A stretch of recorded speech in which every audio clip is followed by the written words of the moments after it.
Hi friends, எல்லாருக்கும் வணக்கம். இன்னைக்கு மிளகா அட்டை அடிக்கிறது தான் பார்க்க போகிறோம். மிளகா காலையிலேருந்து போட்டு வச்சுக்கிறேன். 5 ரூபா மிளகா இதெல்லாம். காலையிலேருந்து இதுதான் எனக்கு வேலை. 20 அட்டை போட்டுருக்கேன் மிளகா. ஒரு சகோதரி கேட்டு இருந்தாங்க. நான் 2 நாளைக்கு முன்னே வீடியோ அந்த மிக்சர் வீடியோ போட்டுருந்தேன் இல்லையா, அதுக்கு கேட்டிருந்தாங்க. அக்கா எனக்கு எப்படி பாக்கெட்டு எப்படி வீட்டில் வச்சு போடுறீங்க, எப்படி பிரிச்சு போடுறீங்க, அதை எனக்கு புரியலக்கா அப்படி சொல்லி கேட்டிருந்தாங்க. இப்போ அதான் பார்க்க போகிறோம். இது வந்து 1 கிலோ மிளகா வந்து 350 ரூபா. சில பேர் 300 ரூபா கூட விற்கிறாங்க, சில பேர் 350 ரூபா, சில கடைகள்லாம் 400 ரூபா கூட விற்கிறாங்க. அது நம்ம வந்து வாங்குற ரேட்டு பொறுத்து.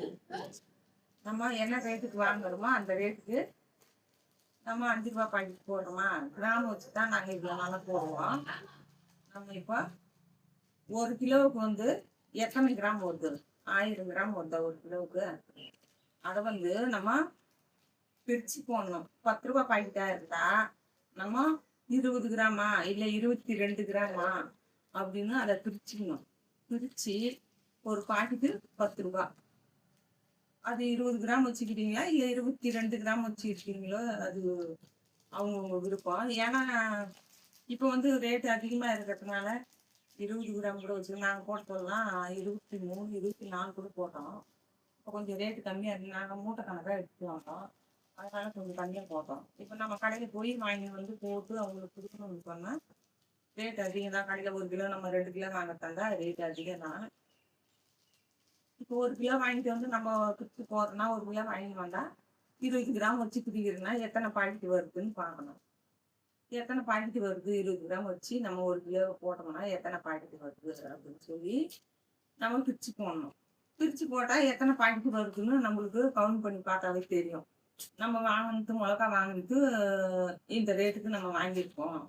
இந்த பாக்கெட்டினுடைய ரேட்டு ஒன்று 10 ரூபா. இந்த ஒரு பாக்கெட் 10 ரூபானா அப்போ எத்தனை பாக்கெட்டு அதில்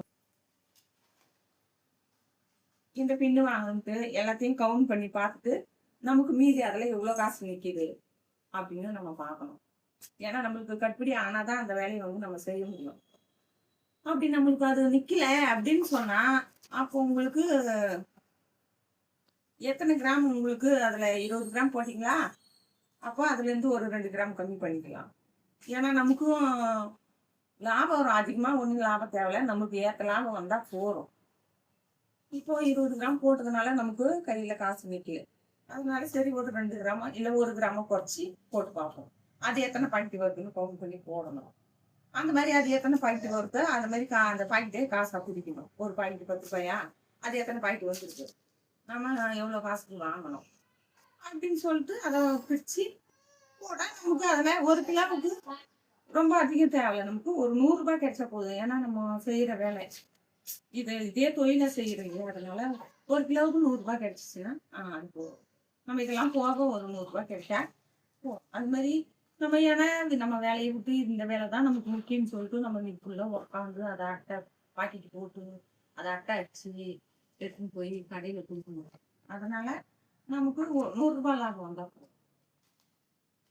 இதான் அவங்க வந்து கேட்டு இருந்தாங்க. அதனால இந்த மிளகா நான் போட்டு இருந்தேன். சரி அவங்களுக்கு இதை சொல்ல சொல்லிட்டு போயிட்டு இது ஒன்றும் பெருசாக ஒன்றும் இது வந்து நம்ம கணக்கு போடுற விஷயம் இல்லை. போய் கடையில் மளிகை கடையில் நம்ம 1 கிலோ வாங்கிட்டு வரோம். வாங்கிட்டு வந்தால் அதை கிராமாக பிடிக்கணும்.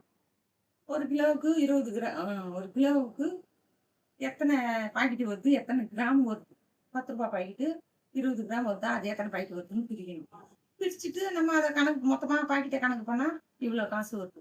நம்ம வாங்கிட்டு 300, 350 அந்த காசு எடுத்து வச்சிடணும். மீதி எவ்வளோ பாக்கெட் இருக்குது அதை பார்த்துட்டு அதில் ஒரு 50 ரூபாய் நமக்கு பின்னுக்கு அட்டைக்கு போச்சுன்னா மீதி நம்ம கையில் ஒரு 100 ரூபாய் நம்ம போடும். அவ்வளோதான்.